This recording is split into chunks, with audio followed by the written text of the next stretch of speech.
Bonjour à tous. Je me présente rapidement. Je m'appelle Aymeric Bouillat, je suis consultant SEO chez SEO Hackers. Rien à voir avec les hackers de tout à l'heure dont parlait Vincent Courson. On se connaît bien avec Vincent, on n'a pas de soucis, on s'apprécie.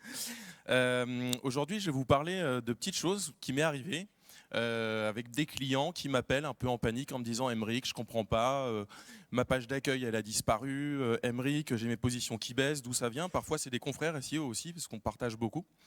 Et je suis parti sur Scooby-Doo, pourquoi ? Parce que je ne sais pas si vous vous souvenez, dans Scooby-Doo, mais à chaque fois, il y a un grand méchant qui se déguise, qui a un masque, c'est un fantôme. Et il y a toujours, en fait, on pense que c'est lui, un personnage récurrent qu'on voit.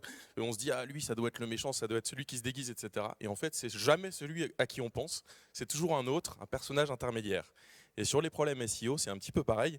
On pense savoir d'où ça vient, mais ça vient toujours d'ailleurs. Donc l'objectif, c'est de voir un petit peu les différents process à utiliser pour détecter les problématiques et essayer de résoudre. Donc là, on va se faire 2 épisodes de Scooby-Doo ensemble. J'espère que vous êtes chauds. Le premier épisode, c'est ah oui, c'est là, pardon. Le premier épisode, c'est Scooby-Doo, la homepage disparue. Alors, je vous explique. On a un site qui vend des services pour lequel la requête marque, c'est aussi un mot-clé générique. Et là, la personne m'appelle et me dit, voilà, Aymeric, j'ai un problème parce que ma page d'accueil, elle ne se positionne plus. C'est un site responsive, vraiment tout ce qu'il y a de plus basique. Ma page d'accueil, elle ne se positionne plus. Alors, je vais vous montrer. Voilà, donc ça, c'est la page d'accueil qui se positionnait avant, qui générait des visites et des clics, etc. Et du jour au lendemain, sans qu'il change rien, la page d'accueil disparaît. Fantôme, énigme. Et à la place, quand on tape la requête marque, donc le nom du site, on a la page contact qui remonte. Le problème, c'est que la page contact, elle n'est absolument pas habilitée à convertir. C'est juste un formulaire basique, etc. Et du coup, forcément, le client, il perd son business. Alors, page d'accueil qui disparaît comme ça, c'est chaud. D'où ça peut venir? Alors déjà, premier check, on va regarder si nous, on arrive à accéder à la page. Oui, alors, regardez si la page, déjà, elle répond en 200. Parce qu'effectivement, si la page d'accueil répond en 404 au bout d'un certain temps, c'est sûr, elle va disparaître. Et encore, une page d'accueil, comme ça a pas mal de poids, elle pourrait rester un certain temps affichée. Pardon. Donc là, c'était pas ça, la page, elle répond correctement, etc. On regarde le contenu, voir s'il n'y a pas un truc qui coince. Alors j'en profite pour vous parler du contenu, je fais un petit break, parce qu'il y a un truc qui me tient énormément à cœur, c'est ces histoires de texte SEO, où il y a plein de sites qui mettent du texte SEO en bas de page, avec tout un tas de blabla, etc. Google, il sait très bien que le texte il est en bas, il s'en cogne. En vrai, si vous n'êtes pas fier de votre contenu et que vous le planquez en bas de la page, juste le mettez pas. Là, en l'occurrence, la page elle était plutôt bien construite, donc ça venait pas de là. Alors après, on se dit tiens, déjà, est-ce que Google aussi il arrive à accéder à ce fichier? Alors qu'est-ce qui peut bloquer le crawl d'une page d'accueil? Répondez pas tous à la fois. Hein. Le fichier robot.txt. Merci Patrice. On va regarder dans le fichier robot.txt, voir s'il arrive à y accéder. Alors là, on est à la recherche de cette ligne là qui est entourée en rouge, qui indique en gros ne visite pas la page d'accueil. Le $, c'est pour fermer la chaîne. Je regarde le robot.txt. Je vois pas cette ligne, donc je me dis ça vient pas de là. Par contre, on détecte un autre truc, et là c'est un petit tips que je vous donne. On a détecté dans le fichier qu'il y avait 2 directives. Une directive user agent Googlebot et une directive user agent étoile qui s'adresse à tous les agents utilisateurs, que ce soit Bing, Majestic, Ahrefs ou tous les crawlers. Quand vous avez cette configuration de fichier robot.txt, Googlebot il arrive. Il n'utilise que les directives qui lui sont propres. Ça veut dire que là, en l'occurrence, user agent étoile avec disello classes, disello config et disello download, Google, en fait, il peut les crawler ces pages. Donc si jamais vous avez des fichiers qui sont configurés comme ça, il faut doubler les directives pour que justement Google n'accède pas à des pages qui sont inutiles. Petite astuce. Parce que je l'ai vu encore récemment. Donc ça ne vient pas du fichier raw.txt non plus. Qu'est-ce qui peut empêcher ma page de remonter dans les pages de résultats? La commande pour voir si elle est indexée, la page, c'est info 2.1. Disons, non info 2. Sur Google, vous mettez l'URL et vous voyez si elle remonte. Si elle remonte, ça veut dire qu'elle est indexée. Si elle ne remonte pas, ça veut dire qu'elle n'est pas indexée ou qu'il y a un problème. Donc là, on va regarder si par hasard, il n'y a pas un développeur qui a fait une bêtise et qui n'aurait pas mis une canonical dans la page d'accueil vers la page contact, puisque c'est elle qui remonte. Alors pourquoi ça peut pas être ça en vrai? Parce que la page contact et la page d'accueil, elles sont très différentes. Donc la canonical, de toute façon, elle n'aurait pas marché. Donc là, on cherche cette ligne et on la voit pas. Donc ça vient pas de là non plus. D'où ça pourrait venir? Quelle est la balise qui peut bloquer l'indexation? Bah, la MetaRobot noindex. Alors forcément, on va regarder le code source de la page et on va regarder s'il n'y a pas une balise MetaRobot en noindex. Alors on inspecte, on affiche le code source et on cherche cette ligne là entourée en rouge et on la trouve pas. Pourquoi je préfère afficher la source ou utiliser l'inspecteur d'éléments? Parce que vous avez des plugins qui vous permettent d'afficher sur une page web les éléments principaux SEO de la page. Il y en a plein, il y a SEO, Open SEO Stat ou des choses comme ça. Vous cliquez, ça vous dit bah, le title c'est ça, le H1 c'est ça, la balise MetaRobot c'est ça, etc. Le problème c'est que parfois dans une page web, parce que les développeurs, des fois, ils n'ont pas envie de se casser la tête, bah, ils peuvent rajouter des balises MetaRobot en plus pour surcharger le HTML. Donc parfois, il peut y avoir deux balises MetaRobot. Sauf que les petits plugins, bah, ils vous affichent que la première qui est trouvée, en général. Donc si on a une deuxième, vous ne la verrez pas. Donc là, je regarde le code source, il n'y avait pas de problème. D'ailleurs, sachez que s'il y a une balise MetaRobot qui est en index et une qui est en no-index, qui gagne? Le no-index, c'est toujours lui le boss. Donc là, et d'ailleurs, encore un truc drôle avec la balise MetaRobot no-index, c'est qu'on peut même la mettre dans le body de la page. Donc voilà, c'est un problème de sécurité. Ça veut dire que si quelqu'un, un utilisateur externe, peut mettre du HTML dans la page web, mais il pourrait très bien mettre une MetaRobot no-index et faire désindexer votre page.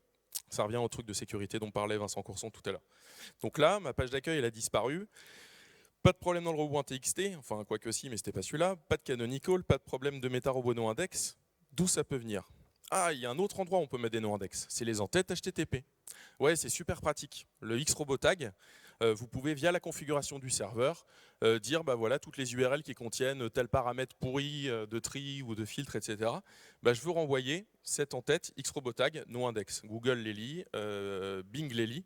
Et c'est très pratique parce que ça évite aux développeurs d'avoir à toucher le corps du CMS pour faire désindexer des pages. En général, je le recommande aux clients et ils disent « Ah, mais c'est plus pratique, effectivement, parce que j'ai peur de toucher le corps de Drupal ou de WordPress. » Voilà. Donc là, pas rien dans les entêtes HTTP non plus. Je vous recommande d'ailleurs pour voir les entêtes HTTP un plugin d'une agence. Le plugin s'appelle Redirect Pass. Sur Chrome, il est hyper pratique. Pourquoi? Parce qu'il vous affiche les entêtes HTTP, mais aussi parce qu'il suit les redirections. Et ça dépanne souvent quand on a des migrations de sites qui font à la fois du HTTPS, du changement d'URL, etc. Voilà, parfois on peut voir des chaînes de 301 et sachez que les chaînes de 301, même si Google il les suit, il met énormément de temps à les prendre en compte. Parfois, ça peut durer plusieurs mois. Donc c'est pas non plus un problème de no-index avec Xrobot tag. Est-ce qu'il n'y a pas du cloaking? Parce que moi j'ai vu le code source. Mais est-ce que la version que voit Google, elle est identique à celle que je vois. Donc pour ça, je vais utiliser, vous avez vu, hein, c'est l'ancienne Search Console. Quand j'ai eu le problème, il n'y avait pas encore la nouvelle qui est formidable d'ailleurs. Mais j'ai du mal à me familiariser quand même, mais il y a des trucs bien. Donc j'utilise la Search Console et j'explore ma page d'accueil pour voir si le code HTML qui est renvoyé, c'est le même que j'avais vu. Rien à signaler. Grosse déception. Je me suis dit, ouais, ça se trouve, il y a un truc, etc. Non, ça vient pas de là non plus. Qu'est-ce qui nous reste? Est-ce que la page aurait pu avoir une pénalité manuelle? Et oui, quelqu'un de Google qui appuie sur le bouton et qui dit enlève-moi cette page d'accueil parce que le webmaster a triché, il a fait de la suroptimisation, nanani, nanana. Donc pareil, on le regarde dans la Search Console et rien à signaler, pas de pénalité manuelle. Alors ça peut être un souci de sécurité hein, aussi. Je ne sais pas d'ailleurs si vous voulez voir des pages de résultats qui sont dégoûtantes, je vous recommande de taper Louboutin pas cher ou Nike requin pas cher. J'espère que la mafia n'est pas là pour me tirer dessus, je vais casser leur plan. Mais voilà, vous allez voir des sites d'hôtels qui n'ont rien à voir avec les Louboutins, etc. Donc là, je regarde s'il n'y a pas un souci de sécurité. Et puis d'ailleurs, ce que je peux faire pour vérifier que je n'ai pas un souci de sécurité dans le temps sur mon site, c'est d'utiliser Google Alert. Qui connaît Google Alert? Eh bien, Google Alert, vous pouvez l'utiliser pour ça. Vous faites quoi dans Google Alert? Vous mettez site de points, monsite.com, et puis après, vous mettez espace Viagra, espace porn, espace poker, etc. Et le jour où ça vous renvoie un mail en vous disant que votre site parle de Viagra alors que vous vendez autre chose, bah, c'est probablement que vous avez été hacké. Donc, pas de pénalité manuelle non plus. est-ce que j'ai des liens récents vers cette URL qui pourraient faire en sorte que l'algorithme me dégage sur ma requête générique? Alors c'est super un href et Majestic, mais malheureusement ça fait pas tout parce que les gens ils peuvent cacher les liens pour href et Majestic, les méchants qui veulent faire sauter ma page d'accueil. Donc on va utiliser l'outil d'analyse de liens qui est dans la Search Console parce que là au moins on les a tous les liens. On va regarder essentiellement les principaux sites d'origine. Si vous avez un site en français, que vous avez plein de domaines russes, chinois ou autres, peut-être que vous avez une campagne de spam qui a été faite sur votre page d'accueil. Et puis on va regarder les textes d'encre. Voilà. Là, si j'ai Viagra ou Payday Loan, c'est un petit peu chaud. Mais là, c'était pas ça. En fait, le profil de lien était très bien. Donc je me dis, mais d'où ça peut venir? J'ai pas de noindex, pas de problème avec l'euro.txt. Pourquoi ma page d'accueil remonte pas sur ma requête? Pourquoi c'est cette page contact? Et puis je me dis, tiens, est-ce qu'il y a eu des updates récents de Google? Alors on regarde la timeline sur SEMrush, ils affichent tous les updates, c'est hyper pratique. Et ça permet de voir que, effectivement, ces derniers temps, même si mon client n'a rien changé sur son site, il y a beaucoup de gens qui parlent d'un truc.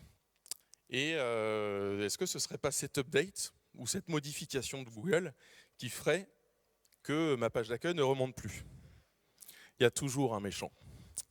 Et là, le méchant, l'explication de notre petite homepage, c'était l'index mobile first. Et oui, en fait, je vous explique ce qui se passe. J'avais, bien que le site soit responsive, j'avais une page mobile. Et en gros, si je visite le site avec un mobile ou alors avec Googlebot Mobile, j'étais redirigé vers une page optimisée mobile qui avait un noindex, elle. Mais elle, je ne l'avais pas vue tout de suite. Et quand le site est passé dans l'index mobile first, bah c'est cette balise-là qui n'avait aucun impact avant, puisqu'on était en index desktop, qui s'est activée, du coup, qui a dit « Ah, moi je passe en index mobile first, etc. » Ah, bah il y a un noindex sur la page mobile. Du coup, j'enlève la page d'accueil. Et la page d'accueil desktop avait sauté. Et donc, c'était à cause de l'index mobile first. Alors, pour vérifier qu'un site est en index mobile first, vous avez plusieurs solutions. Et puis, vous pourriez regarder les logs en vous disant, tiens, si Google crawl beaucoup avec Googlebot Mobile, c'est peut-être que je suis en index mobile first. Mais ce n'est pas toujours vrai. Il y a plusieurs années, bien avant qu'on parle d'index mobile first, etc., j'avais des sites qui étaient beaucoup plus crawlés par Googlebot Mobile que Googlebot Desktop. Donc ce n'est pas forcément significatif. Par contre, si vous faites ce petit test-là sur une des pages de votre site, vous renvoyez un contenu différent pour les utilisateurs mobiles et vous mettez un noindex. Bah, si votre page d'accueil est désindexée, c'est que vous êtes en index mobile first. Si elle est toujours présente dans l'index, c'est que vous n'êtes pas encore en mobile first. Alors, c'est bien parce qu'il y a beaucoup d'articles qui disent oui, il faut penser SEO mobile, nous on a créé nos templates en mobile first, etc. Mais en fait, dans les faits, quand on regarde, même moi, hein, le premier, quand je fais des recos, moi, je les fais parfois encore en desktop, mais c'est pas bien. Parce que desktop, maintenant, Google, il les crawl, mais il s'en occupe pas trop, quoi. Donc les recos, en fait, on devrait les faire sur les templates mobiles. Quand on dit le H1, le H2, il faut le mettre là. Les liens, le maillage, la façon dont on imagine notre maillage, il faudrait le montrer sur mobile. Je trouve qu'on n'est pas encore, bien qu'on en parle, on ne se rend pas encore bien compte des impacts que ça a. Donc voilà, là c'était un petit peu la conclusion de cet épisode. Et je vous invite à un deuxième épisode qui est Scooby-Doo et le site hanté. Donc là, on a vu un problème avec l'index mobile first. Là, cet épisode-là, le site hanté, c'est un site, un ancien client qui me rappelle et qui dit « Ouais, on a un problème, Emeric, nos positions SEO, elles baissent, on perd du trafic au fur et à mesure, mais on n'a pas vraiment changé grand-chose sur notre site. On ne comprend pas d'où ça vient, est-ce que tu pourrais regarder ?» Alors bien sûr, pour moi, c'est challenge, j'adore ça. Ce côté détective, trouver où est le loup, où est le fantôme qui fait perdre des positions à mon site. Alors, première chose, je regarde, tiens, est-ce que cette baisse de trafic, elle concerne certaines typologies de pages? Est-ce que c'est les pages catégories? Est-ce que c'est les pages produits? Est-ce que c'est la page d'accueil? Parce que le trafic, il baisse, c'est bien de le savoir, mais où est-ce qu'il baisse? Donc là, je vais regarder s'il y a un type de page en particulier qui est concerné dans Google Analytics. Google Analytics, vous pouvez créer des alertes aussi. Pour ne pas vous rendre compte au bout d'un certain temps que votre trafic s'est cassé la figure, vous pouvez mettre des alertes en disant si jamais le trafic baisse de tant de pourcents, alors envoie-moi un petit mail. Assez pratique. Donc là, je regarde quel type de page concernée. En fait, c'est toutes les pages du site qui se cassent la figure. Bon. Alors, ça, c'est un grand basique. Je l'ai eu sur un site. Donc, c'est la première chose à laquelle je pense. Je me dis, si ça se trouve, il y a de la duplication de contenu. Et le site de mon client, il a sa pré-prod, son site de dev qui s'est fait indexer par Google. Parce que dans le temps, ça peut avoir ce type d'impact-là, on l'a vu pour un site. Donc ce que je fais, c'est que je prends une phrase du site, de la page d'accueil, je la mets entre guillemets sur Google pour faire une recherche stricte, et je regarde si je vois bien juste ma page d'accueil qui remonte, et pas des sites dev.monsite.com ou alors beta.monsite.com. Le problème, c'est qu'il n'y a pas toujours des phrases complètes sur les pages d'accueil, et puis même si je cherche des phrases comme ça, je peux avoir des sous-domaines dupliqués, mais si les pages du domaine dupliqué n'ont pas encore été crawlées, ça va rien me remonter. Donc je vais un peu plus loin, et je fais un peu comme Nicolas faisait tout à l'heure là avec les recherches Google. J'utilise la commande site de points, et puis site de points domaine.com. Et comme ça, je vois certains sous-domaines qui s'affichent. Donc je vois blog, je vois autres, etc. Là, je vous ai pris l'exemple du site de CNN pour vous montrer à quel point, quand on creuse, on trouve des trucs assez ahurissants. Donc là, j'ai fait site de points cnn.com. Et puis je vois qu'il y a le site 3W qui remonte. Donc après, je fais moins inurl 3W.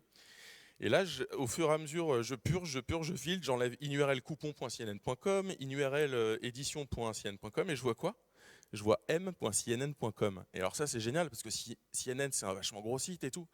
Et par curiosité, je regarde le code source. Et en fait, il n'y a rien. En fait, ils sont dupliqués, cnn.com. Ils ont un site mobile qui est dupliqué. Il n'y a aucune relation avec le site desktop. Et voilà. Donc c'est hyper pratique cette commande-là pour essayer de trouver tous les sous-domaines qui existent. Mais si vous le faites un petit peu trop, vous allez avoir des captchas. Et moi, ça m'agace parce que j'ai pas que ça à faire d'apprendre à Google ce qu'est un panneau de signalisation ou un feu ou une voiture ou une devanture de boutique. Comme ça m'énerve, j'utilise un outil un peu plus high level qui s'appelle Aquatone. Et Aquatone, c'est en ligne de commande, hein, si vous avez un Linux ou un Unix. C'est un outil qui se connecte à plein d'API, à la Wayback Machine, pour ceux qui connaissent, à des outils de test, de sécurité, etc. Il va remonter tous les sous-domaines connus d'un même nom de domaine. Alors là, c'est génial parce que, effectivement, les pré-prod, les devs, etc., vous allez les voir remonter. Après, vous aurez juste à checker s'ils sont indexés ou non. Mais ce qui est hyper bien, c'est que parfois, on tombe sur des petites pépites. Vous apprenez à vos clients qu'ils ont des sites dont ils ne connaissent pas l'existence. Moi, ça m'est arrivé, c'est véridique pour un client. Je lui ai montré un site qui s'appelait jeuxconcours.sonsite.com. Il me dit, mais je connais pas, moi. Voilà, ça existe. Et parfois, on se rend compte que même ces sites ne font pas de lien vers le site principal. Donc, c'est des opportunités de netlinking. Donc là, en l'occurrence, quand c'était arrivé à ce client-là, le jeu concours, là, il avait créé un lien vers sa page d'accueil. Bah oui, autant en profiter. Et pour en revenir à nos moutons, j'ai pas de duplication de contenu en fait. Donc mon problème de baisse de trafic sur mon site hanté, ça vient pas de là non plus. Mince. Où est-ce que je vais regarder? Alors je vais regarder s'il n'y a pas eu des changements sur le site ou des choses qui auraient disparu. Ça m'arrive tellement souvent, là, j'ai un client que j'adore, ils sont pleins de bonne volonté, mais ils ont un système de mise en prod qui est catastrophique, et à chaque fois qu'ils mettent des trucs en prod, ils font marche arrière sur d'autres éléments. Je vais sur leur site et je fais « Ah, il y a un problème, il n'y a plus de fil d'Ariane aujourd'hui. » Alors plus de fil d'Ariane un jour, ça va, plus de fil d'Ariane 2 jours, ça va. 5 minutes? Ok, super. Et pas de fil d'Ariane pendant 1 mois ou 2, ça peut commencer à poser des problèmes. Ça fait moins de liens vers les pages parentes, etc. On a moins de diffusion de popularité. Aussi, une fois, ils m'ont enlevé un menu comme ça du jour au lendemain. Donc bon. Alors après, vous pouvez pas aller checker les sites tous les jours pour voir si vos clients font pas des bêtises ou si les développeurs ou l'équipe IT de là où vous travaillez ont pas fait une erreur comme ça. Et alors ce qu'on fait, c'est qu'on met en place des sondes. Je vous ai mis quelques exemples de sites. Il y a visualping, scan.io qui permettent d'identifier des parties précises dans vos pages. Donc vous prenez par exemple une page catégorie, vous prenez une page de sous-catégorie, vous prenez la page d'accueil, et à chaque fois vous vérifiez que le H1 il est toujours là, que le fil d'Ariane il est toujours là, que le bloc de texte au milieu de la page il est toujours là. Dès que l'élément est supprimé, par une erreur de mise en prod, etc., vous recevez un petit mail qui vous dit « Attention, le développeur a enlevé ton fil d'Ariane ». Alors là, vous tournez le voir et vous le tapez sur les droits. Là, en l'occurrence, il n'y avait pas d'élément vraiment... Enfin, il n'y a pas de changement majeur, pas d'élément qui aurait disparu. Donc ça ne vient pas de là non plus. Je fais quoi? Je regarde le site et puis je trouve qu'il est lent à charger. Je trouve qu'il est lent. Je me balade un peu et je me mets à utiliser des outils. Le premier outil que j'utilise, c'est heatmap.webperf.tools. Cet outil-là, en fait, il vous fait une visualisation. Vous lui indiquez une URL, il vous fait une visualisation des éléments qui sont les plus lents à charger. Donc là, en l'occurrence, on voit qu'il y a 2 blocs qui sont situés au-dessus de la ligne de flottaison qui mettent 3 plombes à charger. Déjà, on se dit, c'est moyen. J'ai déjà vu, hein, parce qu'on dit les temps de chargement, oui, effectivement, ça a un impact sur le ranking. Sur des requêtes très concurrentielles, on a vu un site qui était très bien positionné en première page, qui a dégringolé en bas de deuxième page. Pourquoi? Parce que sur la page d'accueil, ils avaient un espèce de carrousel qui pesait je ne sais pas combien de mégaoctets. Et du coup, quand on a modifié ça, le site est remonté, comme par magie. Donc là, voilà, on voit le site et on se dit, oh là là, ça paraît lent et tout, et puis il y a des pubs. Et puis on utilise un autre outil qui s'appelle requestmat.wappertools.com, et cet outil-là va vous faire une visualisation pour votre page d'accueil ou pour votre page catégorie de tous les serveurs qui sont appelés. Et là, on voit un espèce de nuage de folie qui se construit avec du Criteo, du machin de pub, etc. Et on se dit, mais en fait, le problème, je l'ai trouvé. Le méchant, c'est l'update Google Fred. Bah oui, en fait, le site, ils ont fait les choses à l'envers. Ils ont eu une petite baisse de trafic et du coup, ils se sont dit, bah ouais, mais le problème, c'est qu'on n'arrive plus à distribuer notre inventaire pub. Donc, on va rajouter des pubs sur nos pages. Ils ont rajouté des pubs sur leur page et leur site était encore plus lent. Et du coup, ils se sont dit, ah ben non, mais là, ça va pas parce qu'on n'arrive pas à passer toutes nos pubs, donc on va encore rajouter des emplacements pubs. Et au fur et à mesure, ils ont rajouté des emplacements pubs, des emplacements pubs, des emplacements pubs. Leur page était juste imbuvable. Et ils voulaient être riches, mais au final, ils ont cassé leur trafic. Heureusement, tout ça, il y a une happy end, puisqu'une fois qu'on a enlevé la pub, alors au début, ils ne voulaient pas, ils avaient peur, ils disaient non, non, mais ça ne peut pas être ça, etc. Ils ont enlevé un petit peu de pub à droite, à gauche, etc. Et ils ont vu, ah, les positions sont meilleures, le trafic est meilleur. Et du coup, ils ont fait marche arrière et ils ont enlevé des emplacements de pub, ils les ont mieux choisis aussi, ce qui fait que le trafic a remonté, mieux choisi. J'ai un client qui m'a dit, Aymeric, on va mettre un nouveau format de pub, 300 par 600. En gros, tu auras le header, le titre de l'article, la pub, ensuite le chapeau, et ensuite l'image de l'article. Je dis, mais en fait, quand on arrive sur la page, on voit juste la pub. Ouais. Google Fred, il va vous taper sur les doigts.